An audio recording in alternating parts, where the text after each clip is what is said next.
The torch sputtered in Lucas Weber's grip as he stepped into the cavern, cold air wrapping around him like a warning. Stone swallowed the light. Ahead waited an SS unit fusing ritual with machinery, an experiment already in motion, already beyond stopping. Archives reveal the Sonnenrad division operated across 7 countries from 1936 to 1944, blending physics, runic research, and experimental archaeology. Their work consumed nearly 8% of the entire SS research budget. Lucas felt the ground tremble beneath his boots. A slow, rhythmic pulse, echoing through the mountain like a buried heartbeat. Instinct told him time was tightening, the cavern resisting what was unfolding deeper inside. Declassified files confirm Sonnenrad teams pursued synthetic transcendence, merging magnetic resonance fields with occult geometry. Their prototype generators routinely exceeded voltage limits by more than 40%. Shadows shifted near a carved pillar. Lucas steadied his breathing, recalling his mentor's warning. Symbols remember their creators. The phrase returned like a ghost, alongside the memory of the inscription he once misread with fatal consequence. Research analysis shows Sonnenrad scavenged more than 200 artifacts from Tibet, Norway, and the Caucasus.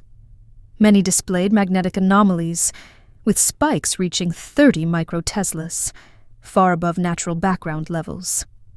Lucas descended a narrow stairway. The air smelled of burnt resin and ozone, scraping the back of his throat. Below, he heard chanting woven into the hum of machines, pulling him toward a collision of science and superstition. Internal SS memos show strong opposition to the project. One officer called Sonnenrad's work mechanically unsound, while another warned their coils exceeded safe temperatures by 20 degrees Celsius during activation. At the landing, Lucas spotted Hauptsturmführer Brandt, his human antagonist, ordering technicians to accelerate the ritual. For years, Brandt had blocked Lucas from the project, dismissing every warning as academic obstruction. Technical logs reveal the apparatus used a tri-coil generator producing oscillations at 17 Hz. Scientists predicted the frequency could distort human perception, though tests showed failure rates above 60%. Lucas crouched behind a cracked obelisk, heart thundering. Fear blurred his vision. For a moment he doubted his instincts, his research, even his resolve. The hum deepened, vibrating through his ribs like a metallic growl. Field logs reveal every Sonnenrad ritual followed precise geometry. 9-meter circles, symbols aligned within 2 degrees of magnetic north, a hybrid grid of science and occult symmetry. Precision wasn't aesthetic. It was structural.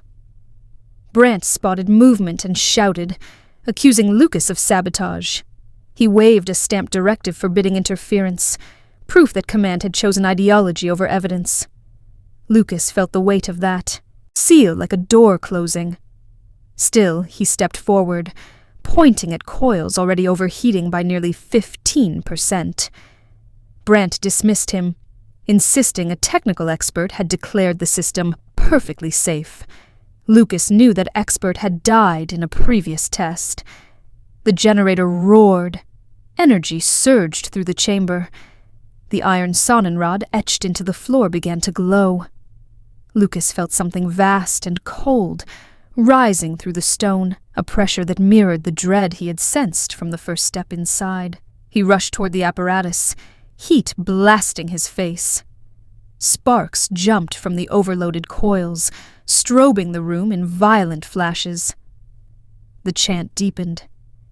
Air pressure tightened around his skull like a locking vice. Something was wrong. Engineering notes show the generator's copper windings were rated for 320 volts. Sonnenrad forced them past 500, breaking safe tolerances by over 50%. Analysts would later conclude meltdown wasn't possible. It was guaranteed. A shockwave rolled through the stone, throwing Lucas to his knees.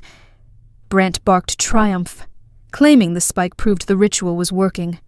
Lucas tasted blood, dust, and rising fear as the floor trembled like something awakening beneath him. Context analysis shows Sonnenrad's doctrine merged SS mythos with fringe physics, magnetic fields amplifying symbols into measurable force. Their proposals read like scientific reports covered in runes no physicist could interpret. Lucas crawled toward the central ring, heat warping his vision. He reached for a loose conductor sparking against the stone. Brant's boot slammed onto his hand. "You have no idea what we're unlocking," Brant hissed. A 1941 memo had rejected every warning Lucas submitted, labeling his skepticism obstruction to ideological progress. Command ordered Sonnenrad to accelerate testing, with no independent review at all. Lucas ripped his hand free as panic clawed upward. Electricity snapped inches from his fingers. He remembered the inscription he misread years before, the failure that cost his mentor's life. He feared this was the moment he would repeat it. Electromagnetic readings spiked across the chamber. Instruments later recovered showed surges surpassing 40 microteslas, enough to disrupt compass accuracy by nearly 70% and induce hallucinations with prolonged exposure. Brant ordered the resonance plates activated. Their metallic whine rose sharply, merging with the generator's hum. Lucas felt the vibration inside his bones, each pulse threatening to tear the chamber's geometry apart. Allied surveillance notes confirmed Sonnenrad believed resonance could open memory conduits in stone, claiming mountains absorbed impressions of past events.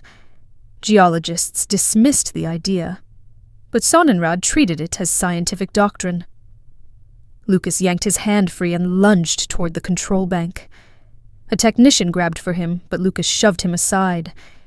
His heart hammered, fueled by the terror of freezing again, of failing when action mattered most. He slammed a breaker. Sparks erupted across the panel, but the generator barely slowed. Brant laughed, shouting that the machine couldn't be stopped manually. He flourished the expert's report like armor against reality. Technical audits later proved that report was falsified. The system had never been stress-tested. Even under ideal conditions, coil strain exceeded design tolerance by 30%. A flaw any real engineer would have condemned. Lucas staggered backward as the machine spiraled out of control. The hum deepened into a violent roar. The iron Sonnenrad glowed white-hot. The floor seemed to tilt, as if the mountain itself were beginning to warp. And in that chaos he recognized the pattern. 9-beat oscillations identical to the inscription he once misinterpreted. Only now the rhythm was inverted. A mirror sequence not of summoning, but collapse. He shouted for the technicians to evacuate. The floor buckled. Dust rained from above. Brant refused, insisting the ritual was moments from revealing the hidden architecture of the world. Lucas felt dread pool in his chest, heavy as stone. External seismic stations later detected microquakes up to magnitude 2.1 beneath the facility. Their frequencies matched the generator's coils exactly, evidence the machine was shaking the mountain from within. A blast of air swept the torches out. Darkness swallowed everything. Lucas stumbled through smoke, lungs burning, vision spinning. Panic surged as sound warped into a metallic howl, swallowing all sense of direction.